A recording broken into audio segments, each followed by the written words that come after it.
through M-Pesa will pay more. A border rider sending money home to his mother in Nyamira will pay more. This Ruto regime has found a way to tax the poor even when they are not buying anything, and they are taxing the movement of money itself. And the bill proposes a 25% excise duty on mobile phones at network activation. 25% on a phone that is no longer a luxury. A phone is an office. A phone is also a bank. It's actually a classroom. The only infrastructure that millions of Kenyans actually possess. Kenya's diaspora sent home a record $5 billion last year through mobile platforms. Economic analysts are clear.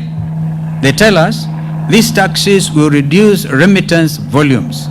Rural families depend on those transfers, will bear the greatest burden. Beyond the visible taxes, the finance bill represents something more troubling: the quiet construction of a tax surveillance state, expanded KRA access to third-party data, bank records, mobile money transactions, business accounts without adequate taxpayer safeguards, shorter filing deadlines that will crush small businesses, system-generated tax assessments that can arrive without explanation or notice, automated penalties for failures caused by KRA's own technology. We are building a government that can see everything you earn and everything you spend, with the power to act on that information faster than you can appeal. A Kenyan earning 30,000 shillings a month still pays income tax. This regime taxes poverty, and now it wants to tax the digital tools through which the poor literally survive. And number 6, strategic assets. Who is selling Kenya? When this government faces a fiscal crisis, and it faces one right now, it looks at what Kenya owns and asks, what can we sell? We are talking about Kenya Post Authority, through which over 90% of Kenya's imports and exports move. We are talking about Safaricom, the company that built M-Pesa, whose government stake generates dividends that belong to every Kenyan taxpayer. In fact, because I'm in court over this matter, I cannot speak much, the Treasury is getting a dividend of 16 billion half term. Therefore, in a year, 16 billion shillings. That is a 15% share that the Treasury is trying to dispose of. It is taxing an asset, it is selling. That is not fiscal management. That is a fire sale. These are not just ordinary companies. They are crown jewels. They are what this country built across generations. And the United Alternative Government will not allow any government to sell them quietly, without consent, without debate, without a 2/3 majority in both houses of Parliament. We know that a Parliament that is also state captured, like the current government, and we congratulate members of Parliament representing the alternative government, because you scream. I remember when you are transacting this matter of Safaricom, or that the deputy minority leader actually went for the mace as if to make a point, and he was expelled for it. Please do something. The country is watching. The alternative government in waiting has produced a fully costed people's budget for 2026-2027. Every figure in what follows is sourced from the same National Treasury documents. The budget summary of April 30, 2026, the budget policy statement, the finance bill 2026, those taken together. Our numbers are the government's numbers, rearranged according to a different set of priorities. The framework. On gross expenditure at 4.318.5 trillion shillings, 499.3 billion less than the Ruto regime. Our total revenue at 3.725 trillion will be less than 95 billion shillings more than the Ruto regime through compliance, not new taxes. Our fiscal deficit will be 5 593.5 billion, which represents 2.8% of GDP, against Ruto's regimes of 5.3%. Our domestic borrowing will be 500 billion against Mr. Ruto's regime's 995.7 billion.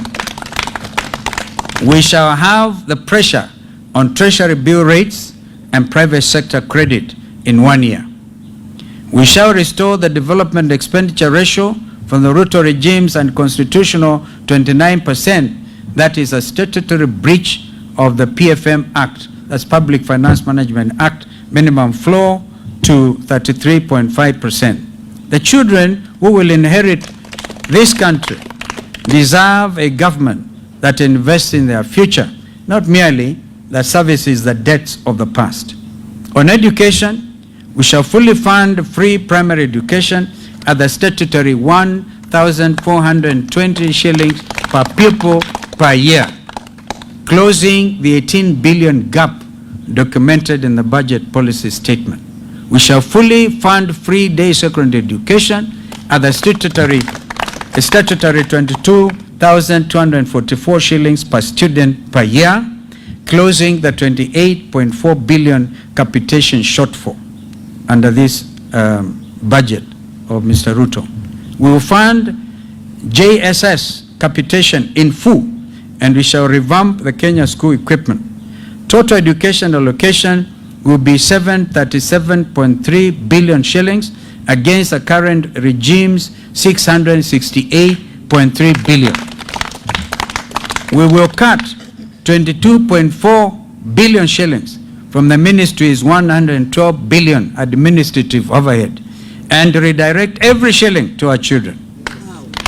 Free, free means free, all the way from class 1 to form 4 for every Kenyan child. On health, we shall close the 11 billion SHA gap documented at page 29 of the budget policy statement. We'll fund free care at every public hospital up to county level. That is no card at the gate, no system down, and certainly no patient turned away. We shall reinstate Linda Mama as well as reinstate Edu Afya. And make no mistake, we shall cancel the 104 billion SHA technology contract and redirect every shilling to frontline care, stocking dispensaries, paying nurses, buying medicines. We will also increase KEMSA from KEMSA's allocation from 18.8 billion shillings to 30 billion, so that no Kenyan patient is told to go buy their own drugs, as that is the practice. Total health allocation, 242.3 billion shillings against Ruto's 170.7 billion. On jobs, we commit to a national youth employment compact. That is 80 billion over 2 years, 80 billion shillings. A single fund with one accounting officer and one measurable outcome, that is verified jobs created, 200,000 placements in public works infrastructure maintenance, a skills to export pipeline linking technical colleges with verified export sector employers, zero-rated startup capital for youth-led MSCs employing more than 5 people, not grants but contracts, deliverables, and results. 67% of our young people are not idle because they lack ambition. They are idle because the system was never designed for them. We will redesign it. On cost of living, we shall repeal the import declaration fee, the railway development levy, and the road maintenance levy on fuel imports, bringing diesel to approximately 170 shillings per litre. We will also abolish the housing levy. Of course, that abolishment will take into account the legislative aspect. All right? We are not just abolishing without asking you guys to do the needful. And because a lot of you are state captured, the next administration will certainly ensure there's no housing levy. Our executive order number 1, giving millions of Kenyan workers an immediate increase in take-home pay. That's what my brother Rigiji refers to rescuing the payslip. We shall zero-rate solar panels, batteries, and inverters. We'll introduce a 30 shilling per litre targeted fuel subsidy for certified agricultural use. And we will remove from the Finance Bill 2026 the 16% VAT on M-Pesa platform fees and the 25% excise duty on mobile phones. On fiscal discipline, starting at the top, we will cut State House operations from 12.6 billion shillings to 6.3 billion shillings. We must cut the NIS allocation from 58.6 billion to 35 billion shillings. Kenya is not at war, yet the NIS has doubled since 2020 without proportionate gain. We'll also abolish the 13 billion shillings police motor vehicle leasing program and procure direct, saving 4 billion shillings over the contract life. We will then redirect the 35 billion shillings in savings from NIS and State House reductions into a national irrigation investment fund covering Garissa, Marsabit, Wajir, Turkana, Kitui, Makueni, Laikipia, and Kajiado. Because food security is national security. We will also implement a single treasury account to eliminate ghost workers, duplicate payments, and pending bills that are an Auditor General's verified leakage of 250 billion, right, a year.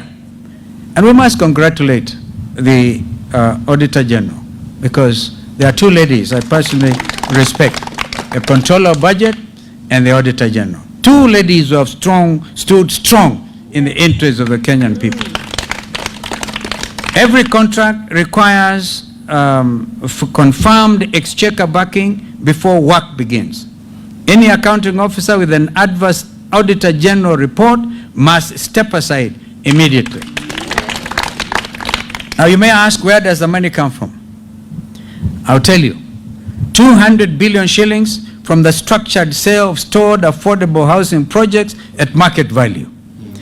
250 billion from single treasury account efficiency savings.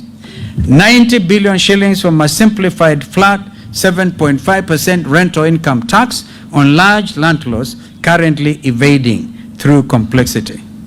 104 billion shillings from cancelling the wasteful SHA technology contract. 125 billion shillings from halting non-priority vanity capital projects. 30 billion from right-sizing NIS and State House. That is not a promise. That is a united alternative government's balance sheet. A message to the Kenyan people. To the primary school head teacher writing a letter home in July because capitation has not arrived, we see you. Under our administration, that letter will never need to be written. To the mother turned away at the hospital gate because the SHA system was down, we see you too. And under our administration, that gate will never be closed to you. To the Form 1 student or CT 10 student who arrived at their school, arrived at their free day secondary school and found no desk, we hear you. And our government, the desk will be there before you are there. To the border rider who finished the day in debt because fuel costs more than his earnings, we also hear you. And our government, fuel will cost less, not more. To the Mama Mboga in Gikomba who learned the government now wants to tax the M-Pesa transfer she uses to pay her supplier, we'll feel your pain too. And our administration, that transfer will be cheaper, not more expensive. And to every Kenyan who owns a piece of KPA and Safaricom through their taxes and is watching that stake quietly diminish, we are with you. Those assets are your inheritance, and we shall protect them. Now, a direct word to members of parliament as I conclude. You were not elected to be a rubber stamp. A mother woke up before dawn, remember that, walked to a polling station, queued for hours, sometimes under rainy conditions, because August sometimes is very, very, very cold. Queued for hours and marked your name because she believed you would go to Nairobi and fight for her. When you vote to approve 28.4 billion shillings free day secondary capitation shortfall, you vote against the children of the poor. When you vote to approve an 11 billion shillings hole in SHA, you guarantee that the next Kenyan will be turned away at a hospital gate. When you vote for 16% VAT on M-Pesa platform fees, you tax the only bank most Kenyans have ever had. And when you approve a fiscal deficit of 1.11 trillion shillings, a statutory breach of the PFM Act, you are not building this country. You, honorable members, are mortgaging it. And I know none of you sitting before us today. Make no mistake, history will record your vote, and in 425 days, just like the current regime, the people will have made a record of the choice you made and make it plain at the ballot paper box on August the 10th next year. Conclusion. As we combat our country, we have had victims of police brutality in our midst before we all got together here.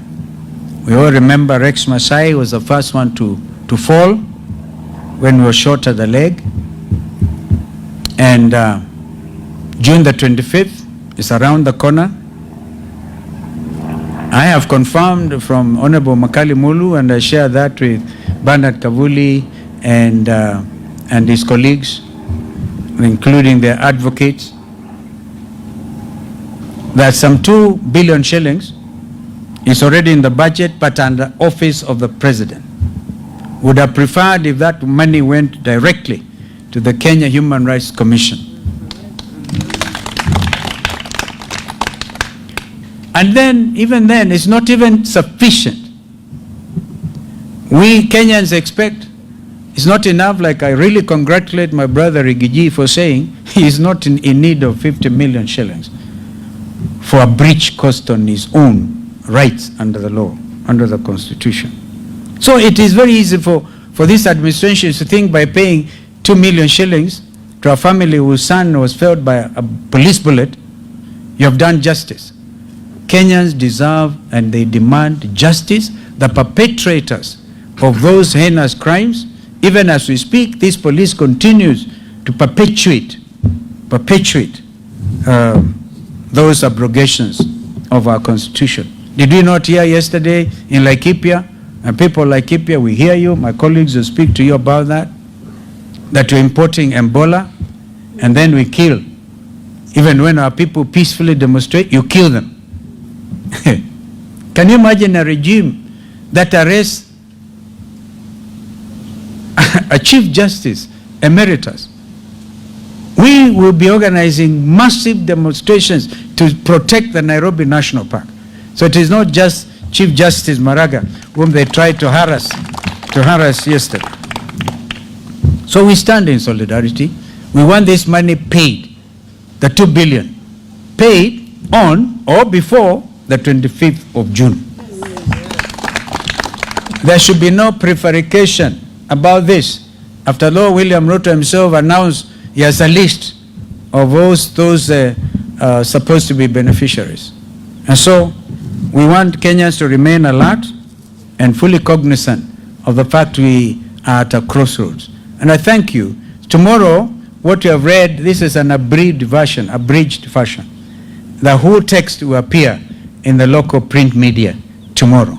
So Kenyans can see united alternative government in action. And of course, there's a lot we can do. There's a lot because we are just dealing with their own figures. We will deal with our own in the next 1.5 years to come. Thank you.